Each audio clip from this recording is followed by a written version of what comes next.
Look at this map of GDP per capita, or this crime rate map, or a map that shows the most popular video games around the world.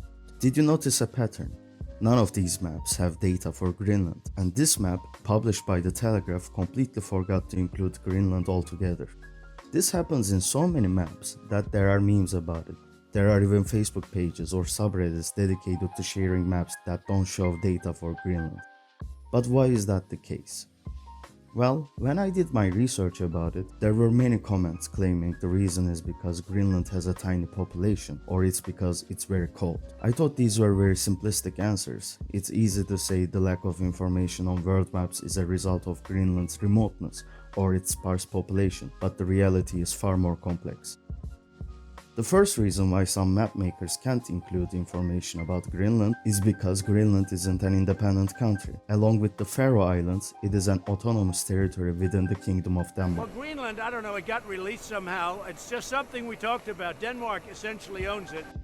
Greenland differs from Denmark in many ways. The population is majority Inuit, which is an indigenous ethnic group on the island. Their language is Greenlandic. Last week, this language was added to Google Translate. In 1979, Greenland was granted Home Rule, which allowed local control over many internal affairs, and in 2009, the Self-Government Act expanded Greenland's autonomy. Denmark, on the other hand, returned control of foreign affairs, defense, and the monetary policy. So, if a mapmaker looks at statistics that only include sovereign states, they will probably see a list of 193 United Nations member states, and Greenland wouldn't be included on the original dataset. So, what should we do? In some cases, it makes sense to use Denmark's data for Greenland as well. For example, Greenlanders use Danish passports, so Denmark's information should have been used for this map that shows passport strength. But in some cases, Greenland's level of autonomy complicates things. For example, in a world map that shows every member of the United Nations or NATO, Greenland should be shown as part of Denmark. But on a map that shows UEFA member countries, which is the governing body of European football, Greenland shouldn't be shown as part of Denmark. The Faroe Islands and Denmark are members of UEFA, while Greenland is not. This year, Greenland applied to join CONCACAF, which is the governing body of North American football. In a similar way, a map of European Union also shouldn't show Greenland as part of Denmark. In 1973, Denmark joined the European Union, which was called European Communities at the time. But after a referendum in 1982, Greenland left the European Union. So, today Denmark is part of the EU, while Greenland is not. Now, let's dismiss the theory that claims data about Greenland is hard to find because the population is so small, the country is so remote, and the climate makes it impossible to collect data.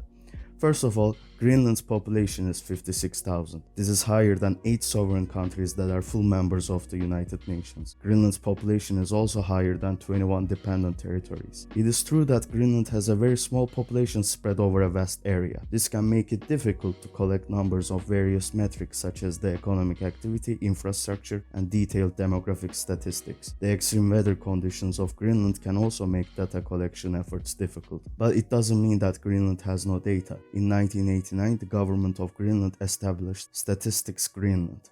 It is possible to find comprehensive data on everything from demographics to economic indicators and environmental statistics. In addition, data about Greenland can be found at the World Bank, the European Central Bank, and the United Nations. So, why do map makers often ignore this data? I have a couple of theories. The first one is that maybe not all the data about Greenland is incorporated into the datasets. So, the map makers have to say there is no data about Greenland, just like how the same maps usually show North Korea or Western Sahara gray as well.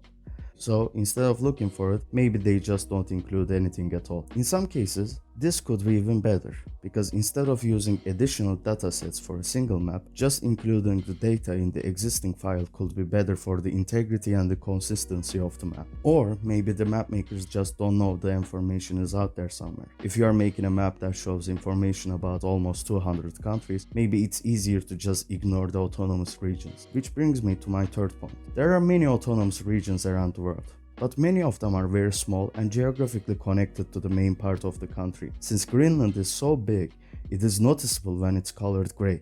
But if it was a smaller region, maybe nobody would even notice. In summary, these are the reasons why many world maps lack data on Greenland. Next time you see a world map with statistics on it, pay attention to Greenland. And even if it says no data on it, just know that the information you are looking for is probably out there somewhere.